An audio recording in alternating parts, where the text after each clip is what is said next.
ganda. Samantala, naku, tama po yung sinabi ni Rica, tama po yung narinig po ninyo.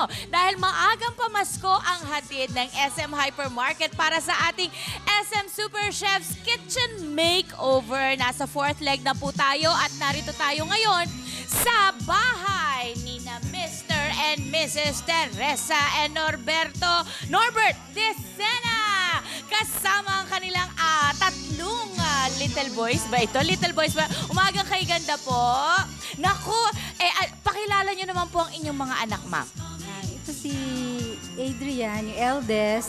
The second is Andre. Ayan. And the bunso, si Adriel. Ayun. Adrian din. Adriel. Adriel. Puro letter A. Bakit puro letter A? Wala, gusto ko lang. Sana A, B, C hanggang C. At dito ako tatabi ako dito kay mami at kay daddy. Sino po ba ang nag-apply ng kitchen makeover sa inyong dalawa? Ako. Kayo, bakit? Bakit po? Gusto ko lang mabago yung kitchen kasi yan talaga yung place ko sa bahay. Kitchen. Ako, mahilig ka magluto, Teresa. Ano ba specialty mo? Yung mga gusto nila sinigang. Uy, Sinigang, adobo. Adobo rin. Medyo complicated ang mga recipes. Dead joke. Nag-start pa lang ako kasi. Start ka pala. Dito po kasi si Teresa ay magaling gumuhit. Actually, makikita natin dito sa kanilang sala ang baby pictures na din-drawing niya mismo. Tama ka ba? Tama ba doon, Teresa? Yan, cute. Ito naman si Norbert. Norbert, medyo tahimik tayo. Ano bang pakiramdam mo ngayon na makikita niyo ng bago niyong kitchen? Masaya. Masaya. Oo, ramdam na ramdam ko nga. Masaya ka na nararamdaman mo ngayon. Okay. O siya, syempre mamaya ho, papakita po namin sa inyo kung paano kinonvert ng ating mga designers ang kanilang kitchen para mas maging elegante. At syempre, tawag to, functional para naman po sa paglulutong nag-uumpisang si Teresa. Yan po ay sa aming pagbabalik, kaya wag ho kayong aalis. Magbabalik po ang sabay-sabay Umagang Kay Ganda. Oh, saya-saya nyo. Ramdaman nyo. She didn't see me. Nako, hayaan mo na sa iba. Give chance to others. Ito naman si Rica. Ay, nako, ito na nga po ang big reveal para sa Pamilya Decena. Ang ating fourth winner na nabiyayaan po ng SM Hypermarket sa kanilang SM Super Chef's Kitchen Makeover. Eto na't kasama naman natin ang ating mga designers. Sina Ann at saka si Jose. At of course, si Vic narito para sa ating big reveal. Ready na po ba? Ready na kayo? Ready na. Ready na, ha? Ay, masaya, ha? Gusto ko maramdaman ng saya ngayon, ha? O siya, sige, ready? Boys! Ayan. Challenge. Tada! Ayan ang bagong kitchen ng Pamilya Decena. Ann and Jose, maikwento nyo na lamang kung ano ang mga changes na ginawa ninyo sa kitchen nila rather. Okay. Well, ang key factor natin dito is organization, no? And Nung nagpunta ka ba dito, magulo?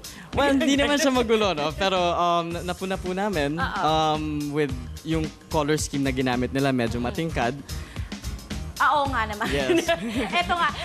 Alika nga dito, Teresa. Sandali lang. Matanong nga kita. Yung bahay ni Teresa po, yung isang wall, kulay dilaw. Tapos ito sa harap ko, kulay red. Tapos dilaw ulit. Dati anong kulay ng niya? Wall? Dilaw din siya na merong red bricks. Ay, bakit naman masyado yatang nagwawala sa kulay, ha? Hindi, gusto ko lang lively yung kulay. Gusto Ay, ko ganon? pagising ko na umaga. Maganda. Ma-bright. Kaso yung ginawa nila hindi bright. Okay lang. Okay lang? Maganda Ano? naman maganda. Maganda talaga. Ah, sus. O, pagkatapos. So, ang isa pa naming napuna, no? Since isang area lang siya, saka yung kitchen niya, actually kasama niya na yung living and yung dining. So, by the use of neutral colors, sineparate Medyo namin parang yung na-balance kitchen. mo. Oo Yes. nga, oo nga. Para kapag nagluto siya, gaganahan siya magluto at saka feel niya na nasa kitchen siya. Yan ang trono niya. Reyna siya ng kitchen. And Annie, wanna add something? Well, the reason why ginawa namin siyang neutral kasi kitchen is a very busy area.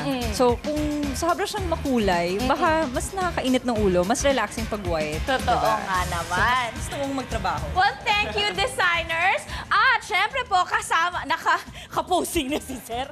Para ready sa picture taking. Of course, kasama po ng ating kitchen makeover ay ang paglalagay ng mga karagdagang mga appliances para mas ma-facilitate ang pagluluto ng pamilya Desena. Ali kayo, magpasalamat tayo. Ali, ikaw na lang, Teresa. Yung husband mo talaga, parang Mr. Poging contestant ang dating. O siya, magpasalamat tayo. Thank you sa ABS-CBN, dahil sa kitchen makeover, pati sa mga designer, and SM Hypermart. Ayan, thank you. Sila talagang nagpasimuno dito. Sir, may masasabi po ba kayo? Salamat sa lahat ng cast ng ABS-CBN, especially Tita Winnie. Okay. Umagang may ganda lang. Umagang kay ganda. Get well, please. Bakit may Get well soon. May sakit? Sino? My friend, Ayun, pangalan ni friend. Jocelyn. Ay, talaga naman bumati pa. Hello, nanay, haliho kayo. Tsahin ito, ano? Tama, nanay. Ay, nanay na pala. Ay, biruin mo. Mukha ka. Nanay bala yan. Ako. Eto, teka, kanina pa ho nila binabalandra sa akin. Ito yung portrait ko na ginawa ni Teresa. Teresa, sana pinapayat mo na yung mukha ko dito. Drawing na lang naman. Maraming salamat, ha? Maraming salamat. And of course, Vic, kailan ang susunod natin? Naka-apat na tayong winner. Isa na lang ang Sana hanapin lang! natin. Sa live coverage natin sa December 2, i-reveal natin yung final winner. So abangan nyo na lang yun. Abangan muli.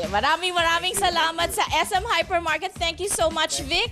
And of course, congratulations muli sa ating pamilya Desena and sa ating designer, sina Jose and Ann. Thank you so much for your participation. Magbabalik po ang Umagang Kay Ganda!